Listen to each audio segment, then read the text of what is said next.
नमस्कार मित्रों, मेरा नाम है आदित्य। आप देख रहे हैं एडवोकेट आदित्य यूट्यूब चैनल। आज मैं हाई कोर्ट के द्वारा दिया हुआ एक ऐसा महत्वपूर्ण जजमेंट आप लोगों के लिए लेके आया हूं, जिस मामले में जो पत्नी थी पति के ऊपर बेवजह के झूठे आरोप लगाती थी और इसी वजह से जो कोर्ट था उसने पति को ऐसी झूठी पत्नी से छुटकारा ही दिलवा दिया।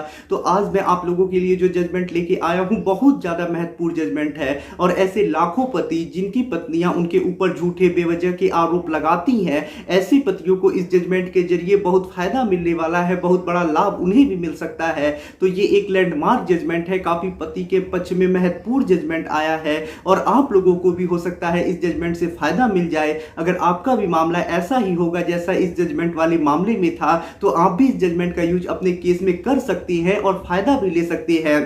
तो इस जजमेंट को ध्यान से समझिएगा, जो भी चीजें मैं आपको बताऊंगा बारीकी से समझिएगा और अगर हो सके तो इस जजमेंट का यूज अपने केस में भी करिएगा। अगर आपका भी ऐसा ही मामला होगा तो ऐसे में आपको भी बड़ा फायदा मिल सकता है। तो चलिए वीडियो को शुरू करते हैं।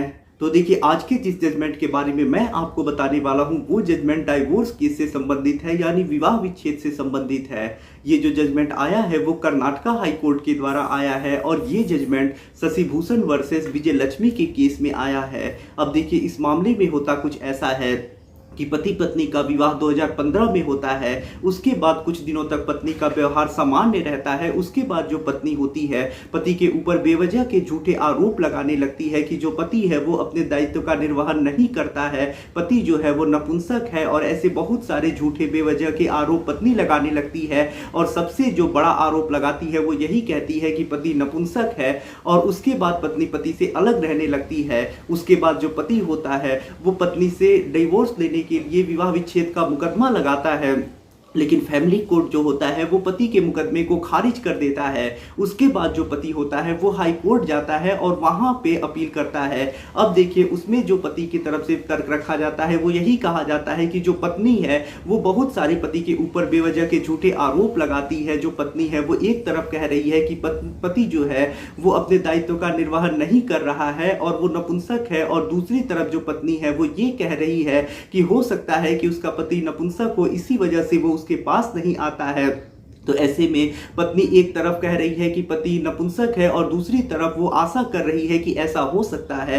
तो इस तरह के तर्क रखे जाते हैं और कोर्ट से कहा जाता है कि जब पत्नी ऐसे झूठे बेवजह के आरोप लगा रही है, पत्नी के पास ऐसा कोई साक्ष्य नहीं है और ये वास्तविकता भी नहीं है, तो ये चीज पति के विरुद्ध क्रूरता मानी जाए और इस आधार पर पति को डाइवोर्स की डिक्री दी जाए। तो ऐसे में जो कोर्ट भी होता है पूरे मामले को देखता है और कोर्ट भी यही कहता है कि जो पत्नी है बेवजह के झूठे आरोप पति के ऊपर लगा रही है और पति को नपुंसक बोल के उसका समाज में मानहानि भी कर रही है, उसकी काफी बेइज्जती भी कर रही है और झूठे आरोप लगा रही है, तो यह चीज पति के साथ एक क्रूरता है और ऐसे में ऐसी पत्नी से पति को डिवोर्स मिलना चाहिए। और ऐसे में जो फैमिली कोर्ट का आदेश होता है जिसमें पति का डिवोर्स का जो केस होता है उसे खारिज कर दिया गया होता है, तो हाई कोर्ट पति को डिवोर्स की डिक्री दे देता है। तो यहाँ पे एक बहुत ज्यादा महत्वपूर्ण चीज निकल के आई है कि अगर आपकी भी पत्नी है बेवजह के आपके ऊपर भी ऐसे आरोप लगा रही है कि आप नपुंसक हैं और झूठे आरोप लगा रही है, पत्नी के पास ऐसा कोई साक्ष्य नहीं है,